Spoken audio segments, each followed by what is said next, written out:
Assalamu alaikum wa rahmatullahi wa barakatuh. My name is Ellen. I am from Melbourne, Australia. Today I'm going to share my changes that I've experienced now that I am a Muslim. There are changes that I was expecting as a Muslim. So on my journey to Islam, I was thinking about the physical changes that I would need to make in my day-to-day lifestyle. But I was never thinking about change of heart and a change of spirituality.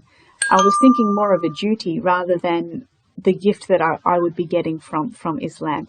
Alhamdulillah, I'm so grateful for this change, a change that I never ever expected. As I learn, and all Muslims, we're continually learning and continually absorbing, we're continually growing.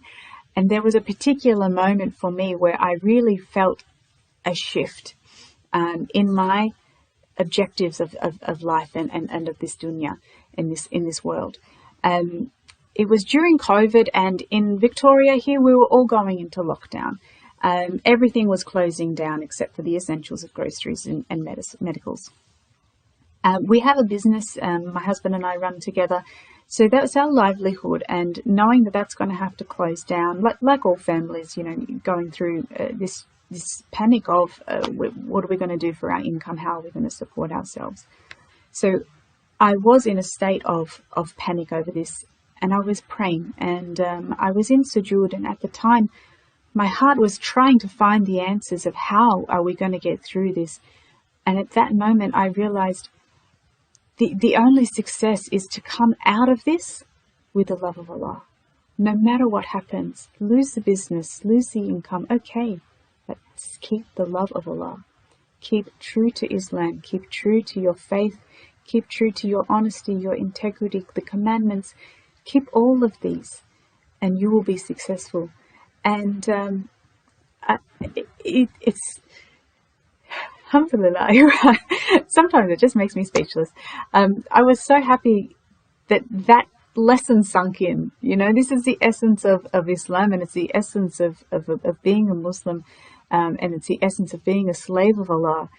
Today's world is so choked up with success on a different scale, and it's all about ambition and career and stature and having and wealth, and that's not. They are gifts from God, but that is not the success. I always think about my judgment day, and success on my judgment day is not about what possessions or what I achieved in this world. My success, will I be granted into Jannah? Will I be granted into heaven? It's based on my love for Allah and how did I perform? How did I go under test? How did I go in this life? In living by His commandments, and living like His messengers have showed us to live, and living through the word of the Quran. So I was so grateful that sunk in. And then now having this, it's brought so much peace. It's brought so much peace to my heart, so much more. I'm so calm most of the time. I try to be. It's brought a lot of perspective on everything. So knowing that, people who are superior and more successful, they too will have their judgment day. They too will bow down before Allah. And will they get into heaven? Only Allah knows. But it's not going to be based on how big their house was or what big fancy career they had. And it makes such a difference in our perspective of things when something's calamities are always going to happen. There's always going to be some problem happening. But how we get through it, alhamdulillah, it's okay.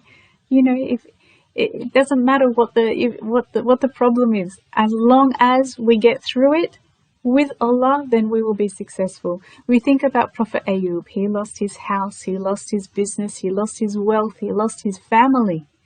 He lost his own health. He lost everything, but through everything, he kept his love of Allah, and he was successful. He was a prophet. I love his prophet story. It's one of the prophet stories I draw on a lot. So I think that the changes that you can get from becoming a Muslim and embracing the teachings of Allah far exceeds anything that I could expect. And I hope for all of us, inshallah, that we can, even for Muslims, that we can just work a little bit closer in listening to Allah's message and working closer to following His word and finding that peace in our day, our peace in our day-to-day lives as we take on the journeys that that today, we have to endure. We're going through the things in this life, in this world, but endure these things with the love of Allah, and He will reward us. And I always think that Allah, He loves us so much, and He wants us to succeed. He wants us to do well, and He wants to give us blessings. And we too, we've got to earn that. We've got to show Him how much we love Him as well. So it's a two-way street. I think it's pretty fair. But I hope you enjoyed my talk today. Assalamu alaikum wa rahmatullahi wa barakatuh.